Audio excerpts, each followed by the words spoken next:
Alors, nous allons revenir au thème des fonctions.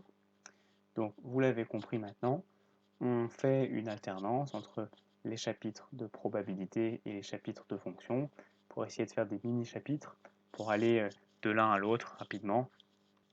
Et donc, le titre de ce mini-chapitre, ça va être le grand set, fonction polynôme de degré 3.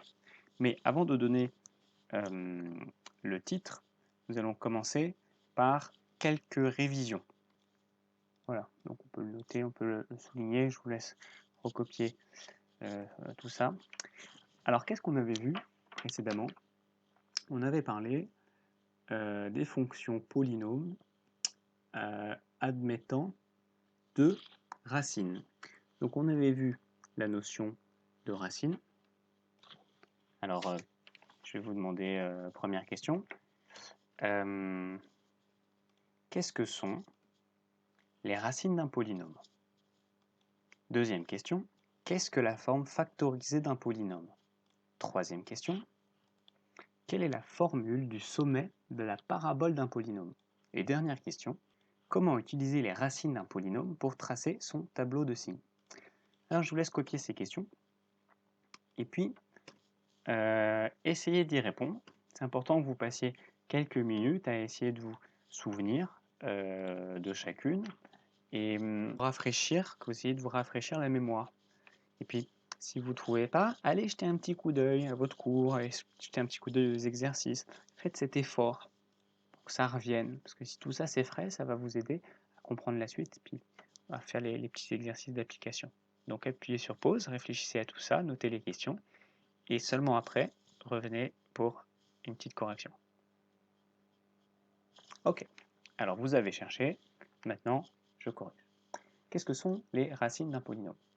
Eh bien, les racines d'un polynôme correspondent, lorsque je trace la parabole du polynôme, au point où la parabole du polynôme croise l'axe des abscisses. Donc dans cet exemple, c'est ici.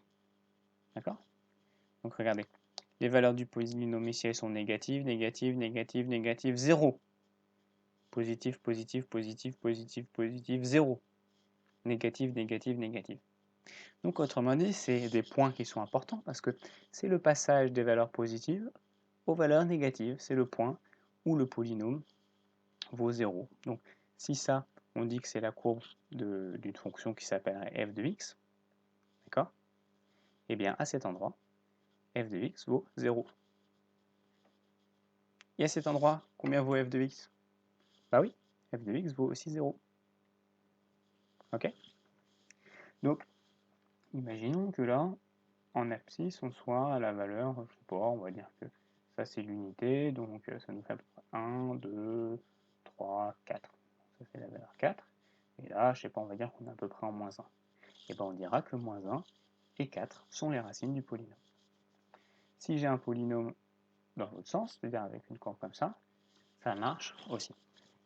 Et puis il y a aussi certains cas, mais ça on ne l'avait pas beaucoup vu, mais sachez juste que ça existe, qu'il y a des cas où le polynôme vient frôler la courbe comme ça. Alors là, il a combien de racines? Bah, il en a une seule. Puis il y a aussi des cas où les polynômes n'ont carrément pas de racines parce qu'ils ne touchent pas la courbe, donc il n'y a pas de racine. Le polynôme ne vaut jamais 0. Voilà. Alors je mets ça entre parenthèses parce que on ne l'avait pas vraiment développé. Donc ce qu'il faut savoir, c'est surtout ça. Donc si vous voulez une réponse un peu formelle, les racines du polynôme sont les valeurs de x pour lesquelles f de x égale 0. Voilà, c'est la façon un peu formelle d'exprimer ça.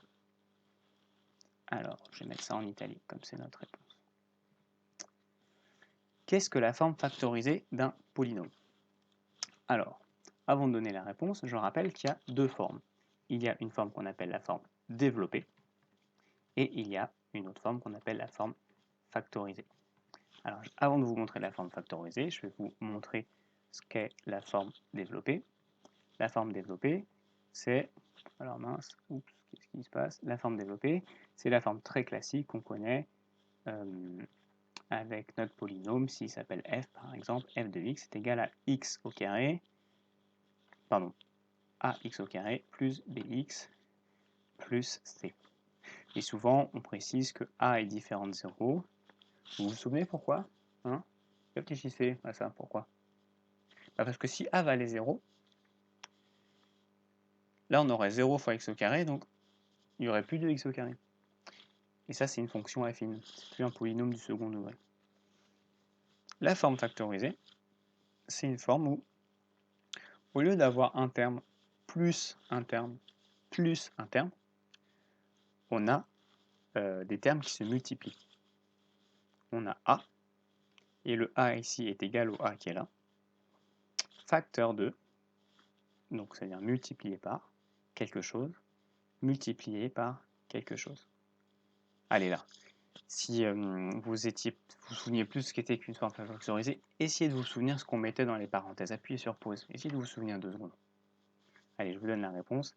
C'est x moins la première racine. Hein. Vous vous souvenez, on viendrait expliquer ce qu'étaient des racines.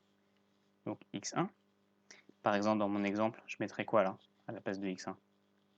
Bah oui, je mettrais moins 1. Je mettrais x moins moins 1. Ça me ferait x plus 1, parce que les deux moins s'annuleraient.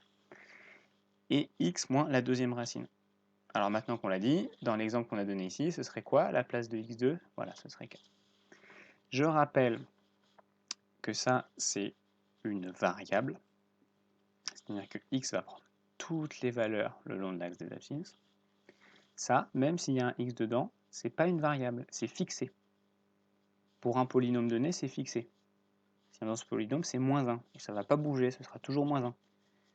Dans ce polynôme, ça, le x2, ce sera 4, et ça ne bougera pas. Ok? Alors, on ne met pas moins 1 et 4 là, parce que ce serait valable que pour ce polynôme. Et vous savez que les polynômes, on peut en créer une infinité. Donc on met une formule générale, x1 moins x2. Ne vous faites pas avoir, ce x ne varie pas, ne bouge pas. C'est pas comme ce x-là. Voilà. Ça, c'est la petite subtilité à comprendre. Mais si vous avez compris que x1, ça signifie simplement la racine 1, et x2, la racine 2, bah vous avez tout compris. Ok. Alors, j'espère que vous prenez en note hein, les réponses. En tout cas, si vous n'aviez pas réussi à répondre aux questions. Question 3. Quelle est la formule du sommet de la parabole d'un polynôme? Alors, si vous ne vous souvenez pas, si vous n'avez pas retrouvé dans votre cours, je vais simplement vous dessiner une courbe de polynôme, une parabole, voilà. Ici, on a la première racine, ici, on a la deuxième racine.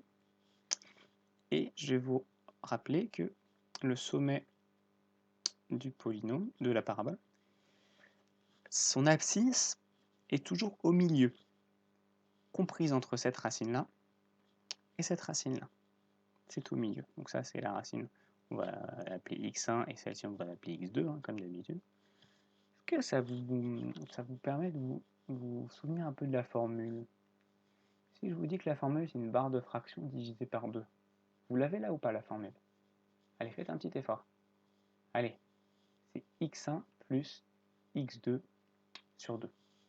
Ok? Alors, pourquoi ça?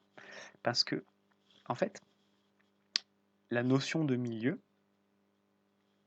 ça veut dire que cette distance-là est combien de fois plus petite que cette distance-là? Si c'est le milieu, bah c'est 2 fois plus petit. Okay, donc ce 2, il a un certain sens, parce que comme c'est 2 fois plus petit, c'est pour ça qu'on divise par 2. En fait. Et ça peut vous faire penser aussi à la moyenne. Imaginez que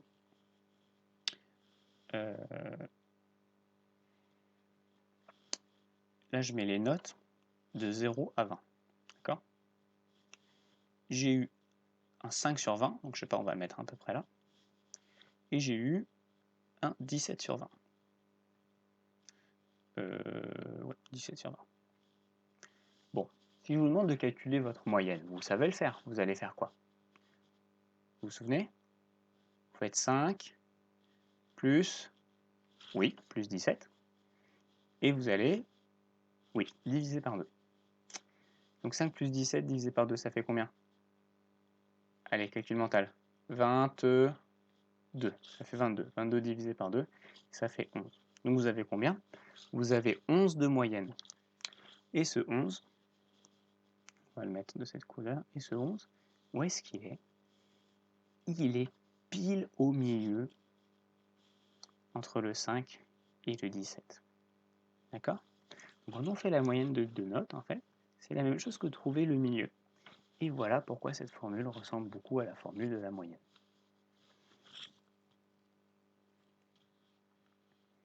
Donc la formule du sommet, la parabole d'un polynôme, hein, c'est ça. Alors il y avait une autre notion qui est un petit peu subtile. Alors je vous demandais de bien vous concentrer quand je vais l'expliquer. C'est aussi la notion de l'axe de symétrie.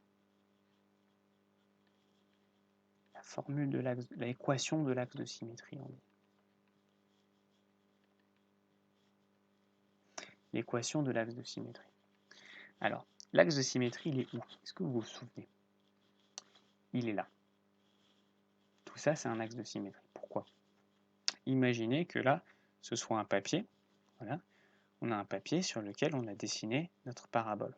À quel endroit du papier je vais pouvoir plier mon papier pour que le bord qui est à gauche vienne coller le bord qui est à droite? Bon, on est d'accord que c'est au milieu. Hein. Regardez, si je commence à plier mon papier comme ceci, le long, hop. Voilà, ça, je viens le replier à l'intérieur et ça à l'intérieur. Ben, on sent bien que ça va venir coller ça, ça va venir coller ça, ça va venir coller ça va s'épouser. Donc l'axe de symétrie est là. Quelle est son équation? Eh bien, imaginons que ici on soit sur une abscisse, je ne sais pas. Allez, 5. Ok. Ce point-là, quelle est son abscisse? Oui, 5.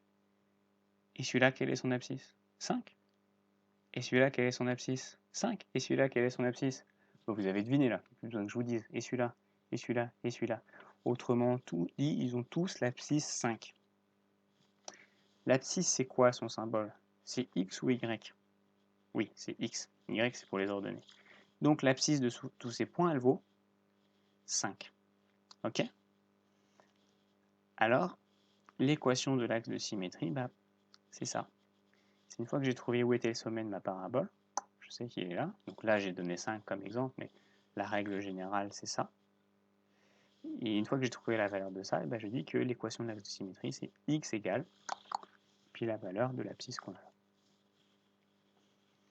Ensuite, comment utiliser les racines d'un polynôme pour tracer son tableau de signes? Alors, pour ça, je vais vous prendre un petit exemple. Je prends le polynôme f de x égale 3 facteur de x moins 2 facteur de x plus 3. Alors, je vous laisse réfléchir une seconde et me dire, si je trace un petit repère comme ça, avec ici l'unité, à quoi va ressembler la parabole de cette parabole, la parabole de cette fonction? Réfléchissez un petit peu. Si tout ça, ça n'a pas été pris en note, vous faites maintenant, vous notez tout ça. Appuyez sur pause et puis tracez au crayon de papier la parabole sur un brouillon. Voilà. Alors, je vous donne la réponse. X moins 2, ça veut dire qu'on a une première racine qui vaut 2. Et x plus 3, ça veut dire qu'on a une racine qui vaut moins 3. Pourquoi moins 3? Parce que les racines, la formule des racines, c'est x moins la racine. Donc si je fais x moins 3, je me retrouve avec x plus 3. Donc si vous avez cette expression avec un plus, ça veut dire que la racine était une racine négative. Donc la deuxième racine, elle sera en moins 1, moins 2, moins 3, on va dire à peu près par là. Maintenant, le sens de la parabole. 3, c'est positif, donc vers le haut ou vers le bas? Ah oui, vers le haut. Ok? Alors là, c'est comment? C'est positif ou c'est négatif? Bah, c'est positif. Et là, c'est quelle valeur? Bah, on a dit que c'était moins 3. Donc ça va être très facile en fait de tracer mon tableau de signes. x de moins l'infini jusqu'à moins 3, on a dit que c'était positif. En moins 3, comme c'est la racine, ça s'annule. De moins 3 à 2, bah, c'est en dessous de l'axe des abscisses, donc négatif. Et après, bah, on voit que c'est à nouveau positif. Okay, et ça continue comme ça jusqu'à plus l'infini. Donc, pour tracer un tableau de signes, si j'ai la forme factorisée, c'est super facile. Je prends mes deux racines et elles vont constituer les valeurs pivots, les valeurs où on passe du négatif au positif ou du négatif au positif.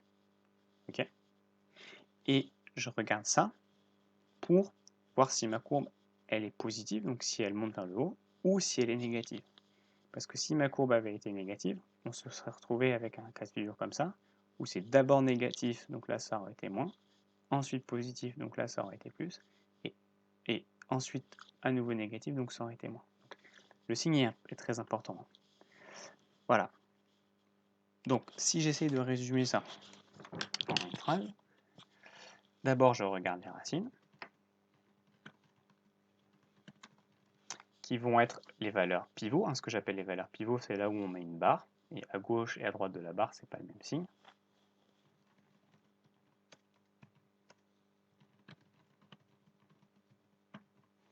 Ok. Donc, ici, pour les valeurs pivots, on peut mettre une petite flèche pour se rappeler que c'est 3 et moins 2. Oups.